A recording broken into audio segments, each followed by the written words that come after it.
दोस्तों,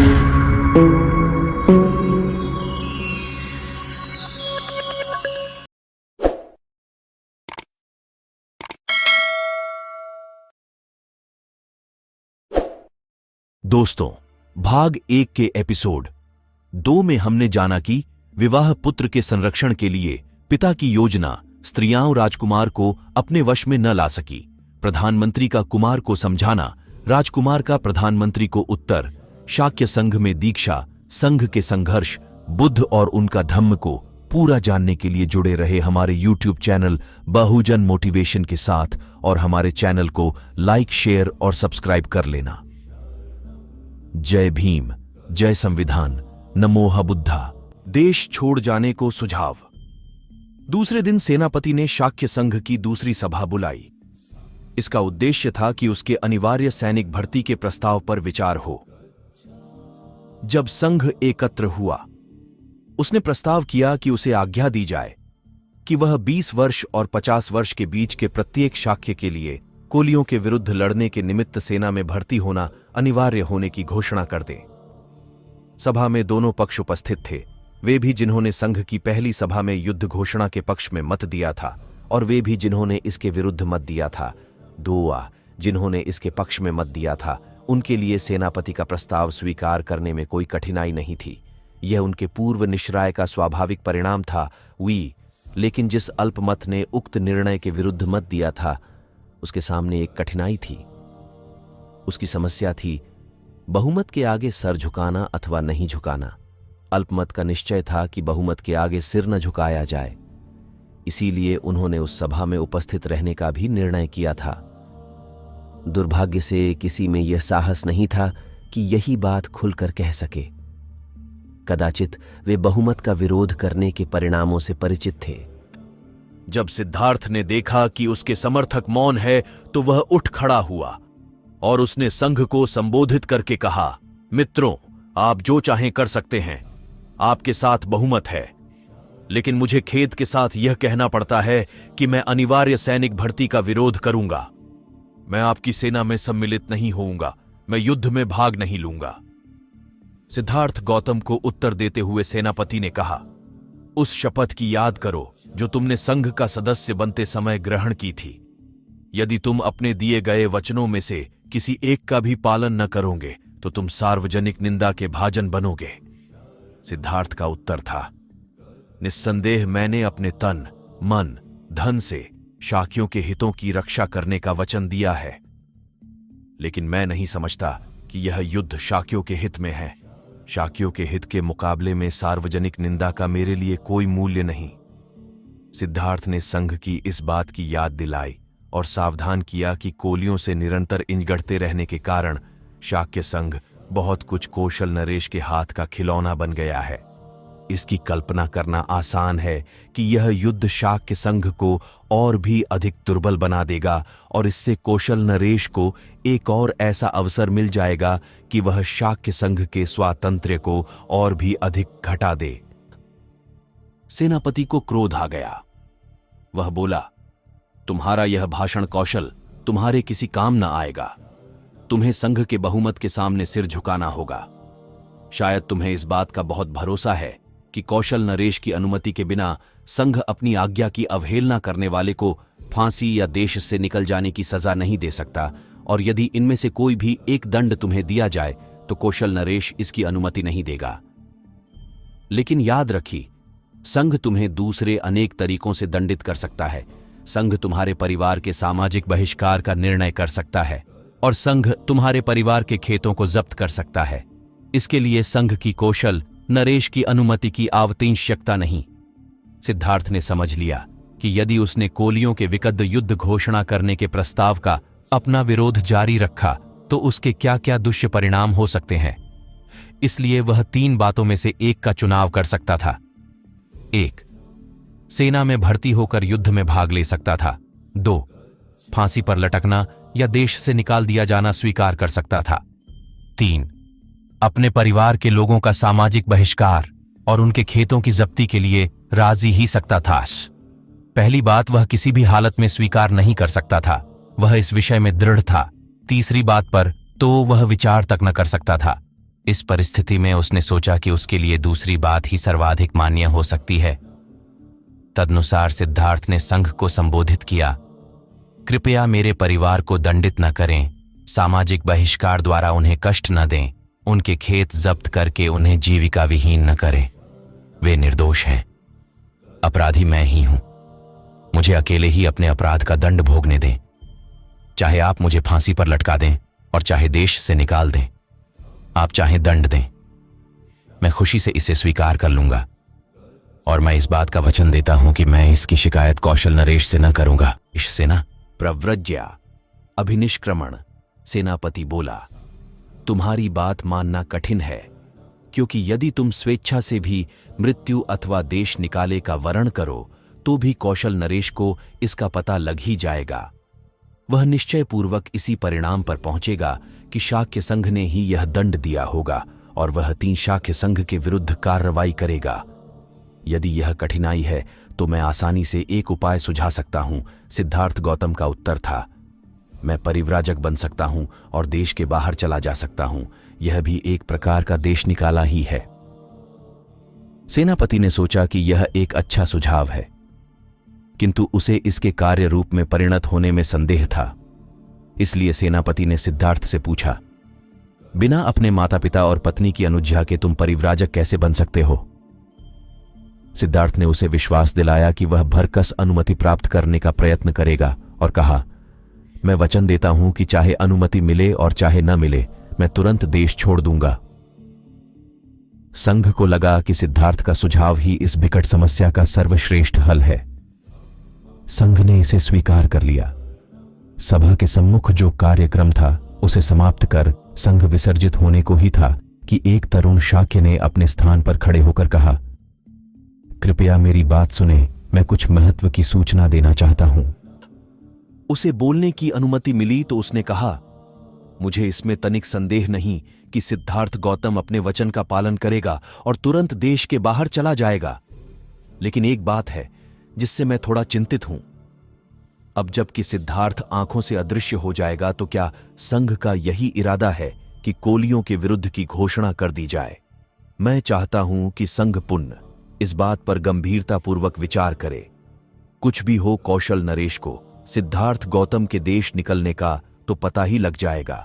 यदि शाक्य तुरंत कोलियों के विरुद्ध युद्ध की घोषणा कर देंगे तो कौशल नरेश समझ जाएगा कि सिद्धार्थ गौतम ने इसीलिए देश का त्याग किया होगा, क्योंकि वह कोलियों के विरुद्ध युद्ध छेड़ देने का विरोधी था। यह हमारे लिए अच्छा नहीं होगा। इसीलिए मेरा प्रस्ताव है कि हमें सिद्धार्थ गौतम को गृह त्याग और कोलियों के विरुद्ध वास्तविक युद्ध छेड़ देने के बीच कुछ समय को यूं गुजार देना चाहिए, अन्यथा कौशल नरेश इन दोनों घटनाओं में संबंध स्थापित कर लेगा। संघ को लगा कि निश्चय से यह बात महत्वपूर्ण है। नीति की दृष्टि से यह मान ली गई। इस प्रकार शाक्य संघ की यह दुखांत सभा समाप्त हुई और उस अल्पमत ने भी, जो युद्ध का विरोधी था किंतु जिसमें अपनी बात साफ साफ कहने का साहस न था, संतोष की सांस ली कि एक अत्यंत भयानक स्थिति से किसी न किसी तरह पार हो गए। विदाई के शब्द। शाक्य संघ की सभा में जो कुछ हुआ उसकी सूचना सिद्धार्थ गौतम के वापस लौटने से बहुत पहले राजा के महल में पहुंच गई थी। घर पहुंचने पर सिद्धार्थ गौतम ने देखा कि उसके माता पिता बहुत दुखी हैं और रो रहे हैं। शुद्धोदन ने कहा, हम युद्ध के दुष्परिणामों की चर्चा किया करते थे, लेकिन मैं नहीं जानता था कि तुम इस सीमा तक चले जाओगे। सिद्धार्थ का उत्तर था, मैं भी नहीं सोचता था कि ऐसी स्थिति आ पहुंचेगी। मैं समझता था कि समझाने से शाक्य शांति के समर्थक बन जाएंगी, किंतु दुर्भाग्य से सैनिक अधिकारियों ने लोगों को इतना उत्तेजित कर दिया था कि मेरी बातों का उन पर कोई प्रभाव नहीं पड़ा। लेकिन मैं आशा करता हूं कि इतना तो आप समझते ही होंगे कि मैंने कैसे परिस्थिति को अधिक बिगड़ने से बचा लिया।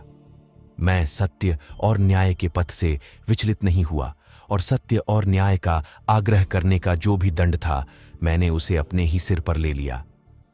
लेकिन शुद्धोदन इससे संतुष्ट नहीं था। बोला, तुमने यह नहीं सोचा कि इससे हमारे सिर पर क्या बीतेगी?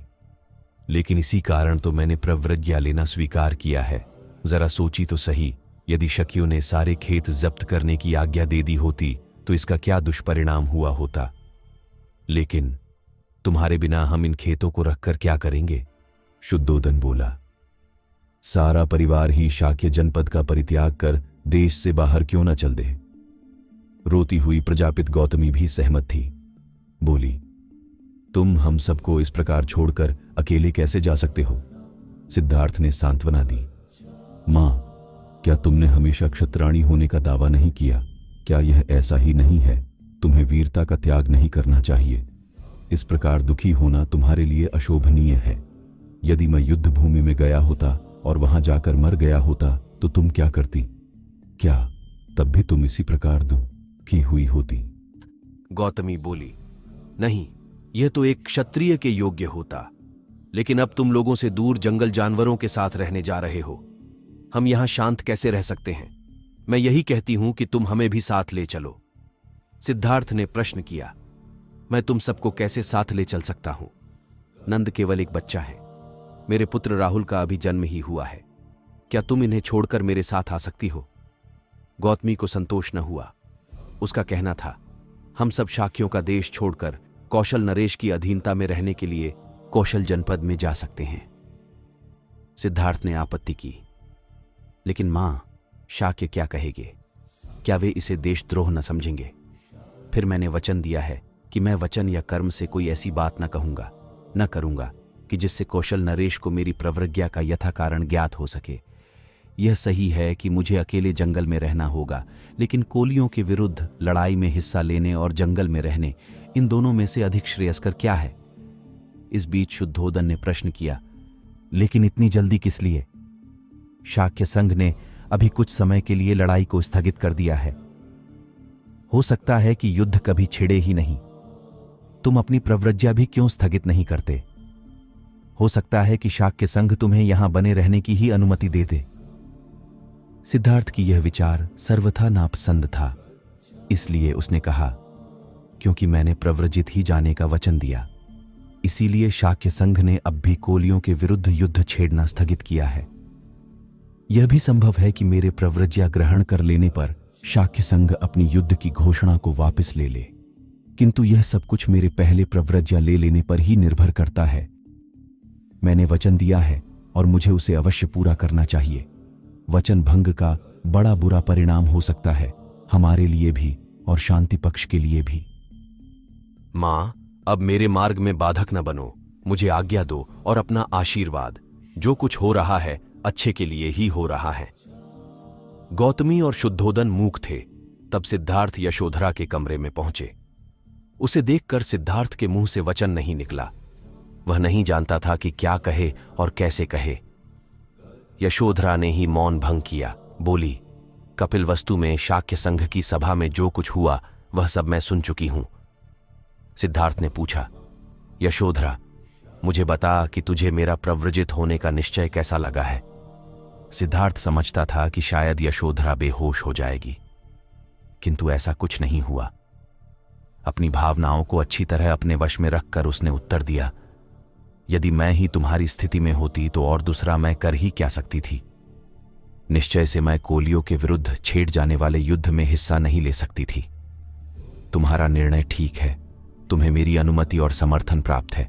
मैं भी तुम्हारे साथ प्रव्रजित हो जाती। यदि मैं नहीं हो रही हूं तो इसका मात्र यही कारण है कि मुझे राहुल का पालन पोषण करना है। अच्छा होता यदि ऐसा न हुआ होता, लेकिन हमें वीरतापूर्वक इस स्थिति का मुकाबला करना चाहिए। अपने माता पिता तथा पुत्र की चिंता न करना। मैं जब तक जीऊंगी उनकी देखभाल करूंगी। अब मैं इतना ही चाहती हूं कि अपने प्रिय संबंधियों को छोड़ छाड़ कर जो तुम प्रव्रजित होने जा रहे हो, तुम किसी ऐसे नए पथ का आविष्कार कर सको जो मानवता के लिए कल्याणकारी ही। सिद्धार्थ इससे बड़ा प्रभावित हुआ। इससे पहले उसने कभी नहीं जाना था कि यशोधरा इतनी दृढ़ थी, इतने वीर भाव से समन्वित थी और इतनी अधिक उदाराशया थी। आज ही उसे पता लगा कि वह कितना भाग्यवान था कि उसे यशोधरा जैसी पत्नी मिली थी। आज भाग्य ने दोनों को पृथक पृथक कर दिया था। उसने उसे राहुल को लाने को कहा। एक पिता की वात्सल्यपूर्ण दृष्टि डालकर वह वहां से विदा हो गया। गृह त्याग। सिद्धार्थ ने सोचा कि वह भारद्वाज के पास जाकर प्रव्रजित हो जाएगा। भारद्वाज का आश्रम कपिलवस्तु में ही था। तदनुसार वह अपने सारथी छन्न को साथ लेकर और अपने प्रिय अश्वकंठक पर चढ़कर आश्रम की ओर चला। ज्यों ही वह आश्रम के समीप पहुंचा, द्वार पर ही एकत्र हुए पुरुषों और स्त्रियों ने उसे ऐसे घेर लिया मानो वह एक नई नवेली वधू का स्वागत कर रहे हों। जब वे उसके सामने आए, उनकी आंखें आश्चर्य से खुली रह गई। उन्होंने बंद कमल की तरह हाथ जोड़कर उसे नमस्कार किया। वे उसे घेरे खड़े थे। उनके हृदय भावाविष्ट थे। वे ऐसे खड़े थे कि मानो वे अपने अर्ध खिले नेत्रों से उसका पान ही कर रहे हों। कुछ स्त्रियों ने तो यही समझा कि वह कामदेव का साकार रूप है, क्योंकि वह अपने लक्षणों तथा अलंकारों से ऐसा ही अलंकृत था। कुछ दूसरी स्त्रियों ने उसकी कोमलता और ऐश्वर्य की ओर ध्यान देकर सोचा कि अपनी अमृतमयी किरणों के साथ चंद्रमा पर उतर आया है।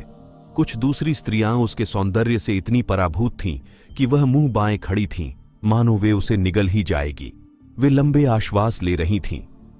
इस प्रकार स्त्रियां केवल उसकी ओर देख ही रही थीं। न उनके मुंह में शब्द था, न चेहरे पर मुस्कुराहट। वे उसे घेरे खड़ी थीं और उसके प्रव्रजित होने के निश्चय पर आश्चर्य से विचार कर रही थीं। बड़ी कठिनाई से उसने उस भीड़ में से अपने लिए रास्ता निकाला और आश्रम के द्वार में प्रवेश किया। सिद्धार्थ की यह अच्छा नहीं लगता था कि शुद्धोदन और प्रजापति गौतमी उसके प्रव्रजित होने के समय उपस्थित रहे, क्योंकि वह जानता था कि ऐसे समय वे अपने को संभाले न रख सकेंगे। लेकिन उसकी जानकारी के बिना ही वे पहले से आश्रम आ पहुंचे थे। ज्यों ही उसने आश्रम में प्रवेश किया, उसने देखा कि उपस्थित मंडली में उसके माता पिता भी हैं। अपने माता पिता की वहां उपस्थित देखकर वह सर्वप्रथम उनके पास गया और उनका आशीर्वाद चाहा। वे भावना से इतने अधिक अभिभूत थे कि उनके मुंह से एक शब्द नहीं निकल रहा था। वे लगातार रोते रहे। उन्होंने उसे छाती से लगाया और आंसुओं से उनका अभिषेक किया। छन्न ने कंठक को एक पेड़ से बांध दिया था और पास खड़ा था। जब उसने देखा कि शुद्धोदन और प्रजापति आंसू बहा रहे हैं, तो वह भी भावनावश अपने आंसुओं को न रोक सका। बड़ी कठिनाई से अपने माता पिता से पृथक हो सिद्धार्थ वहां गया जहां छन्न खड़ा था। उसने वापस घर ले जाने के लिए उसे अपने वस्त्र और गहने कपड़े दे दिए। तब उसने अपना सिर मुंडवाया। ऐसा करना परिव्राजक के लिए आवश्यक था। उसका चचेरा भाई महानाम परिव्राजक के योग्य वस्त्र और भिक्षा पात्र ले आया था। सिद्धार्थ ने उन्हें पहन लिया। इस प्रकार परिव्राजक का जीवन व्यतीत करने की पूरी तैयारी करके वह भारद्वाज के पास गया कि वह उसे विधिवत प्रव्रजित कर दे। अपने शिष्यों की सहायता से भारद्वाज ने आवश्यक संस्कार किए और सिद्धार्थ गौतम के परिव्राजक बनने की घोषणा कर दी, यह याद करके कि उसने शाक्य संघ के सम्मुख दोहरी प्रतिज्ञा की थी, एक तो प्रव्रज्या लेने की और दूसरे अविलंब की शाकय जनपद की सीमा से बाहर ही जाने की। सिद्धार्थ गौतम ने प्रव्रज्या का संस्कार समाप्त होते ही अपनी यात्रा आरंभ कर दी। जी जनसमूह आश्रम में इकट्ठा हो गया था। वह असामान्य था। सिद्धार्थ गौतम की प्रव्रज्या की परिस्थिति भी असामान्य ही थी। जब राजकुमार आश्रम से बाहर निकला, जनता भी उसके पीछे पीछे हो ली। उसने कपिलवस्तु से विदा ली और अनोमा नदी की ओर बढ़ा। पीछे मुड़कर देखा तो जनता अभी भी पीछे पीछे चली आ रही थी। उसने उन्हें रोका और कहा, बहनों और भाइयों, मेरे पीछे पीछे चले आने से क्या लाभ है? मैं शाक्यों और कोलियों के बीच का झगड़ा न निपटा सका, लेकिन यदि तुम समझौते के पक्ष में जनमत तैयार कर लो तो तुम सफल हो सकते हो। इसलिए कृपा करके वापस लौट जाओ। उसकी प्रार्थना सुनी तो लोग पीछे लौटने लगे। शुद्धोदन और गौतमी भी महल को वापस चले गए। सिद्धार्थ के तयाग वस्त्रों और गहनों को देखना गौतमी के लिए असह्य था। उसने उन्हें एक कंवल तालाब में फिकवा दिया। प्रव्रज्या ग्रहण करने के समय सिद्धार्थ गौतम की आयु केवल 29 वर्ष की थी। लोग उसे याद करते थे और यह कहकर प्रशंसा करते थे कि यह उच्च कुलात्पन्न है, यह श्रेष्ठ माता पिता की संतान है, यह संपन्न है, यह तारुण्य के मध्य में है, यह सुंदर शरीर और बुद्धि से युक्त है, सुख भोग में पला है और वही अपने संबंधियों से इसलिए लड़ा कि पृथ्वी पर शांति बनी रहे और जनता का कल्याण हो। यह एक शाक्य तरुण था जिसने बहुमत के आगे झुकने के बजाय स्वेच्छा से दंड स्वीकार किया, जिसका मतलब था ऐश्वर्य के स्थान पर दरिद्रता, सुख समृद्धि के स्थान पर भिक्षाटन, गृह निवास के स्थान पर गृह त्याग। और यह जा रहा है जब कोई इसकी चिंता करने वाला नहीं, और यह जा रहा है बिना किसी भी ऐसी एक चीज को साथ लिए जिसे यह अपनी कह सके, इसका यह स्वेच्छा से किया हुआ महान त्याग है। यह बड़ी ही वीरता और साहस का कार्य है। संसार के इतिहास में इसकी उपमा नहीं। ये शाक्य मुनि अथवा शाक्य सिंह कहलाने का अधिकारी है। शाक्य कुमारी कृषा गौतमी का कथन कितना सही था।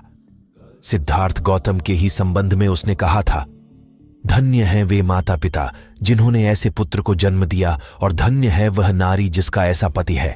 राजकुमार और उनका सेवक छन्न को भी कंथक के साथ वापस लौट जाना चाहिए था, लेकिन उसने वापस जाना अस्वीकार किया। उसने आग्रह किया कि कांथक के लिए वह कम से कम अनोमा नदी के तट तक अवश्य साथ चलेगा। छन्न का यह आग्रह इतना अधिक था कि सिद्धार्थ गौतम की उसकी बात माननी पड़ी। अंत में वे अनोमा नदी के तट पर पहुंचे। तब छन्न को संबोधित करके सिद्धार्थ बोला, मित्र, इस प्रकार यहां तक साथ साथ आने से मेरे प्रति तुम्हारा स्नेह प्रमाणित हो गया। तुम्हारी भक्ति ने मेरे हृदय की सर्वथा जीत लिया है। तुम्हारा मेरे प्रति जो भाव है उससे मैं बहुत प्रसन्न हूं। खेद है कि मैं इस समय ऐसी स्थिति में हूं कि तुम्हारे लिए कुछ कर नहीं सकता। जिससे उपकार की आशा हो उसके प्रति कौन अनुरक्त नहीं होगा। परिवार के लिए पुत्र का पालन पोषण किया जाता है। अपने भावी सुख के लिए पुत्र पिता को मानता है। किसी न किसी आशा से ही संसार के लोग बंधे रहते हैं। बिना आशा का निस्वार्थ भाव कहीं नहीं है। केवल एक तुम ही इसके अपवाद हो। इस घोड़े को लो और वापस हो जाओ। राजा के स्नेह में अभी किसी तरह की कमी नहीं आई होगी। उसे किसी न किसी तरह इस दुहक को सह लेने में सहायता करनी होगी। उसे कहना कि मैं जो उसे छोड़कर चला आया हूं वह न किसी स्वर्ग की कामना से, न स्नेह की कमी से और न क्रोध की अधिकता से न आई। इस प्रकार घर छोड़कर चले आए मेरे लिए उसे अनुताप नहीं करना चाहिए। संयोग कितना भी दीर्घकालीन हो, एक न एक दिन वियोग में परिणत होता ही है। जब वियोग अनिवार्य ही है तो यह कैसे हो सकता है कि संबंधियों से वियोग न हो। आदमी के मरने पर उसकी संपत्ति के उत्तराधिकारी तो बहुत होते हैं, किंतु उसके पुण्य का उत्तराधिकारी मिलना कठिन है, शायद होता ही नहीं। राजा मेरे पिता की देखभाल रखनी होगी। हो सकता है कि वह कहे कि मैंने अनुपयुक्त समय पर गृह त्याग किया है, किंतु धम्म करने के लिए कोई भी समय अनुपयुक्त समय है ही नहीं। मित्र, मेरे पिता को इन और ऐसे ही शब्दों से समझाना, ऐसा प्रयास करना कि उसे मेरी याद भी बनी न रहे। हां, मेरी मां से भी कहना कि मैं उसके स्नेह के अयोग्य सिद्ध हुआ। उसका वात्सल्य वचनातीत था। इन शब्दों को सुना तो छन्न ने भावावेश से रूधे कंठ से हाथ जोड़कर कहा, स्वामी, यह देखकर कि आप अपने संबंधियों को वियोग दुख देकर जा रहे हैं, मेरा हृदय ऐसे बैठा जा रहा है जैसे दलदल में फंसा हुआ हाथी। आपका ऐसा निर्णय किसकी आंखों से अश्रुधारा न बहाएगा, चाहे उसका हृदय लोह निर्मित भी क्यों ना हो। स्नेह सिक्त हृदय का तो कहना ही क्या। कहां तो यह प्रसाद में ही रहने योग्य कोमलांग और कहां वह तीक्ष्ण कुश घास से ढकी हुई पृथ्वी। हे कुमार, आपका ऐसा निर्णय जानकर मैं अब कपिलवस्तु के लोगों के लिए दुखदायक इस कंथक घोड़े को वापस कैसे ले जा सकता हूं। निश्चय से आप इस स्नेह सिक्त वृद्ध राजा को ऐसे ही छोड़कर नहीं जाएंगे जैसे कोई नास्तिक सद्धर्म को, और अपनी उस मौसी को जिसने पाल पोस कर इतना बड़ा किया। आप उसी तरह नहीं ही भूलेंगे जैसे कोई कृतघ्न अपने उपकारी को भूल जाता है। और अपनी उस भार्या को तो आप छोड़ेंगे ही नहीं, जो गुणवती है, जो श्रेष्ठ कुलोत्पन्न है, जो पतिव्रता है और जो एक बालक की मां है। और हे धर्म तथा यश की सर्वाधिक चिंता करने वाले, आप यशोधरा के उस पुत्र को तो उसी प्रकार छोड़ेंगे ही नहीं जैसे कोई जुआरी अपने यश छोड़ देता है। स्वामिन, यदि आपने अपने राज्य और संबंधियों को त्याग देने का दृढ़ संकल्प ही कर लिया है तो आप मुझे तो छोड़ेंगे ही नहीं, क्योंकि आप ही मेरे शरण स्थान हैं। मैं आपको इस प्रकार जंगल में अकेला छोड़कर इस दग्ध हृदय के साथ नगर में वापस नहीं लौट सकता। जब मैं अकेला वहां जाऊंगा तो राजा मुझे क्या कहेगा, और मैं आपकी सहधर्मिणी को ही क्या शुभ संवाद सुनाऊंगा। और आपका जो यह कहना है कि मैं राजा को आपके अवगुण सुनाऊं ताकि उसका स्नेह कम हो जाए, तो यदि मैं तालू से सटी जिह्वा से निर्लज्ज बनकर आपके अवगुण कहने का प्रयास भी करूं तो उन पर कौन विश्वास करेगा। जो दया मूर्ति है और जिसने सदा करुणा दिखाई है, यह उसके योग्य नहीं कि अपने स्नेह का परित्याग कर दे। मुझ पर दया करे, लौट चलें। छन्न के इन दुखबरे शब्दों को सुनकर सिद्धार्थ गौतम ने अत्यंत कोमलता से उत्तर दिया, छन्न, मेरे वियोग से उत्पन्न होने वाले दुख का परित्याग करो। नाना जन्म ग्रहण करने वाले प्राणियों के लिए परस्पर का वियोग अनिवार्य है। यदि मैं स्नेह के कारण आज अपने संबंधियों का परित्याग न भी करूं, तो भी एक न एक दिन मृत्यु हमें एक दूसरे से अनिवार्य तौर पर पृथक कर ही देगी। जिस मेरी मां ने मुझे इतना कष्ट सहन करके जन्म दिया था, अब वह कहां है और मैं कहां हूं? जैसे पक्षी अपने विश्राम वृक्ष पर इकट्ठे होते हैं किंतु फिर नाना दिशाओं में उड़ जाते हैं, यही प्राणियों की दशा है। उनका भी वियोग अवश्यंभावी है। जैसे बादल एकत्र होकर फिर पृथक पृथक नाना दिशाओं में चले जाते हैं, यही प्राणियों की दशा है। उनका भी वियोग अवश्यंभावी है। और क्योंकि यह संसार इसी प्रकार परस्पर एक दूसरे की वचना करता हुआ गतिमान है, इसलिए संयोग के समय किसी भी चीज को अपना समझ बैठना भयावह है। क्योंकि यह ऐसा ही है, इसलिए मित्र, शोक मत करो, वापस लौट जाओगी। यदि मन नहीं ही माने तो जाकर फिर वापस चले आना। बिना मुझे कुछ और कहे कपिलवस्तु के लोगों से जाकर कहना कि उसके लिए जो तुम्हारा स्नेह है उसे छोड़ दें, क्योंकि उसका निश्चय दृढ़ है। जब स्वामी और सेवक के बीच की यह बातचीत कंथक ने सुनी, तो उस श्रेष्ठ अश्व ने अपनी जिह्वा से स्वामी के चरण चाटे और आंखों से गरम गरम आंसू गिराए। उस हाथ से जिसकी अंगुलियां जोड़ी हुई थीं, उस हाथ से जिसमें मंगल स्वस्थि अंकित था, उस हाथ से जिसकी हथेली अंदर की थी, गौतम ने उसे थपथपाया और एक मित्र की तरह संबोधित करके कहा, कंठक, सहन कर, अश्रु मत बहा, तेरा परिश्रम शीघ्र ही सफल होगा। जब छन्न ने देखा कि अब शीघ्र विदा होना ही होगा, तो उसने गौतम के उस परिव्राजक रूप को नमस्कार किया। कंधक और छन्न से विदा लेकर गौतम भी अपने मार्ग पर चल दिए। छन्न ने जब देखा कि उसका स्वामी राज्य त्याग कर परिव्राजक का वेश धारण किए चला जा रहा है, उससे न रहा गया। वह अपने हाथ उठाकर जोर से चिल्लाया और जमीन पर गिर पड़ा। जब उसने पीछे मुद्द कर देखा, वह एक बार फिर जोर से चिल्लाया। उसने अपने कंथक के गले में हाथ डाले। वह निराश और भग्न हृदय फिर अपने मार्ग पर आगे बढ़ा।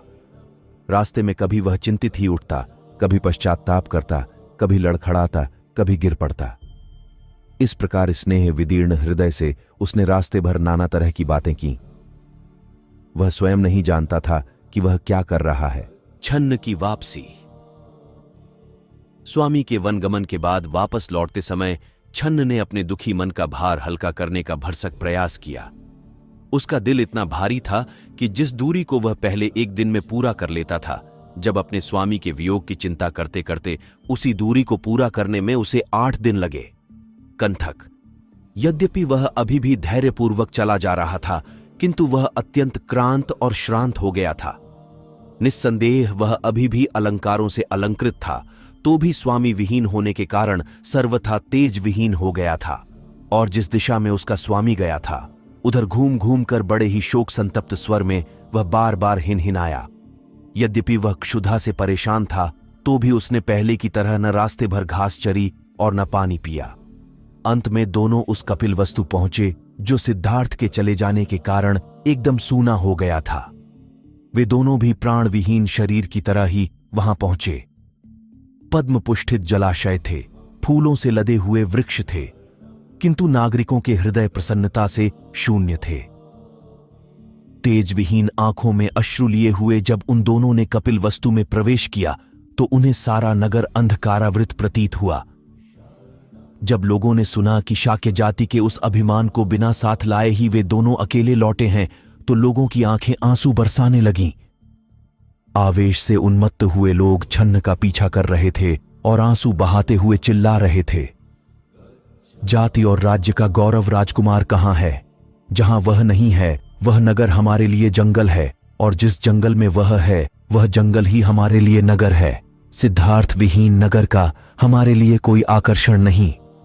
स्त्रियां खिड़कियों पर आकर जुट गईं। वे एक दूसरे को कह रही थीं, राजकुमार लौट आया है। लेकिन जब उन्होंने देखा कि घोड़े की पीठ नंगी है, उन्होंने खिड़कियां बंद कर लीं और जोर जोर से विलाप करने लगी। परिवार का विलाप। शुद्धोदन के परिवार के लोग बड़ी उत्सुकतापूर्वक इस बात की प्रतीक्षा कर रहे थे कि संभव है छन्न सिद्धार्थ को समझा बूझाकर वापस लाने में सफल हो जाए। राजकीय अस्तबल में प्रवेश करते ही कंथक बड़े जोर से हिनहिनाया। इस प्रकार उसने महल के लोगों को अपना दुख व्यक्त कर दिया। जो लोग राजमहल के भीतरी भाग में थे उन्होंने सोचा क्योंकि कंठक हिनहिना रहा है इसलिए राजकुमार वापस आ गया होगा, और वे स्त्रियां जो दुख के मारे होश हवास भुलाए बैठी थीं अब प्रसन्नता से पागल हो गई। वे राजकुमार को देखने की आशा में बड़ी तेजी से महल से बाहर आई। वे निराश हुई। वहां कंठक था, राजकुमार न था। सारा आत्मसंयम भूलकर गौतमी चिल्ला उठी। वह बेहोश हो गई। जोर जोर से रोती हुई कहने लगी, जिसके वैसे लंबे लंबे बाहु हों, जिसकी सिंह समान चाल हो, जिसकी वृषभ जैसी आंखें हों, जो स्वर्ण समान सुंदर हो, जिसका वक्षस्थल खूब चौड़ा हो, जिसका स्वर मेघ गर्जन के समान गंभीर हो, क्या ऐसे वीर को किसी आश्रम में रहना चाहिए? यह वसुंधरा ही रहने योग्य नहीं है, क्योंकि वह अनुपम श्रेष्ठ कर्मी हमें छोड़कर चला गया है। उसके वे दो पांव, जिसके चरणों की अंगुलियों के बीच में सुंदर जाली है, जिनके गिट्टे नील कंवल की तरह कोमल और आच्छादित है, जिनके बीच चक्र चिन्ह अंकित है, वन की कठोर भूमि पर कैसे चल सकेंगे? वह शरीर जो महलों में रहने या लेटने के योग्य है, जो मूल्यवान वेश भूषा तथा चंदन आदि के लेप से अलंकृत रहता है, उन जंगलों में कैसे रहेगा जहां शीत, उष्णता और वर्षा से बचने का कोई उपाय नहीं? जिसे अपना कुल, शील, शौर्य, बल, विद्या, सौंदर्य और तारुण्य का अभिमान था, जिसे हमेशा देने का ही अभ्यास रहा, लेने का नहीं, वह दूसरों से भिक्षा कैसे मांग सकेगा? जो स्वच्छ सुनहरी शैया पर सोता था और जिसे मधुर वाद्य के संगीत से उठाया जाता था, वह मेरा तपस्वी अब केवल एक वस्त्र बिछाकर कठोर पृथ्वी पर कैसे सोएगा? इस प्रकार के करुण विलाप को सुनकर स्त्रियां परस्पर एक दूसरे का आलिंगन कर आंसू बहाने लगी। उनकी आंखों से आंसू क्या बरस रहे थे, हिलाई गई लताओं के फूलों से मधु बरस रहा था। यह भूलकर कि उसने उसे सहर्ष जाने की अनुमति दे दी थी, वियोगाहत यशोधरा भी एक बार ही भूमि पर गिर पड़ी। अपनी धर्मपत्नी को, मुझे, वह कैसे छोड़ गया? वह मुझे विधवा बना गया। वह अपनी धर्मपत्नी को अपने नए जीवन का संगी साथी बना सकता था। मुझे स्वर्ग की कामना नहीं है। मेरी एक ही इच्छा रही है कि मेरा पति मुझे इस लोक या परलोक में कभी न छोड़े। यदि मैं उसके विशालाक्ष तेजस्वी मुख की ओर देखने की अधिकारिणी नहीं हूं, तो क्या यह बेचारा राहुल भी अपने पिता की गोद में लेटने का अधिकारी नहीं है? खेद है कि उस वीर के कोमल सौंदर्य के भीतर उसका हृदय अत्यंत कठोर है, अत्यंत निर्दय है। कौन ऐसा है जो शत्रु को भी मुग्ध कर लेने वाले, तोतली बोली बोलने वाले इस प्रकार के बच्चे तक को छोड़कर चला जाए? निश्चय से मेरा हृदय भी अत्यंत दारुण है, शायद पत्थर का बना हुआ अथवा लोह निर्मित है, जो अपने स्वामी के वनगमन पर अनाथवत छोड़कर चले जाने पर भी विदीर्ण नहीं होता। लेकिन मैं करूं क्या? मेरा दुख असह्य है। इस प्रकार अपने दुख में अपने होश हवास गुंवाए हुए यशोधरा रोई और जोर जोर से रोई। यद्यपि वह स्वभाव से बड़ी धैर्यवान थी, लेकिन इस समय दुख में वह अपना धैर्य गंवा बैठी थी। इस प्रकार जमीन पर पड़ी यशोधरा को दुख के मारे अपने होश हवास गंवाए देखकर और उसका करुण विलाप सुनकर सारी स्त्रियां भी चिल्लाने लगीं। आंसुओं के मारे उनके चेहरे ऐसे हो गए थे जैसे वर्षा से प्रताड़ित कमल हों। छन्न और कंठक दोनों के वापस लौट आने की बात सुनकर और अपने पुत्र के दृढ़ निश्चय की बात सुनकर शुद्धोदन के चित्त को बड़ी चोट पहुंची। अपने पुत्र के वियोग से अत्यंत दुखी शुद्धोदन ने नौकर चाकरों से संभाले जाकर जरा देर के लिए घोड़े की ओर देखा। उस समय उसकी आंखें आंसुओं से भरी थीं। इसके बाद वह जमीन पर गिर पड़ा और जोर जोर से चिल्लाने लगा। तब शुद्धोदन अपने मंदिर में गया, प्रार्थना की और कई मांगलिक क्रियाएं की। उसने अपने पुत्र के सकुशल लौट आने के लिए कई मन्नतें मानी। इस प्रकार शुद्धोदन, गौतमी और यशोधरा यही मनाते मनाते अपने दिन गिनने लगे कि हे देव, हम उसे जल्दी से जल्दी फिर कब देखेंगे।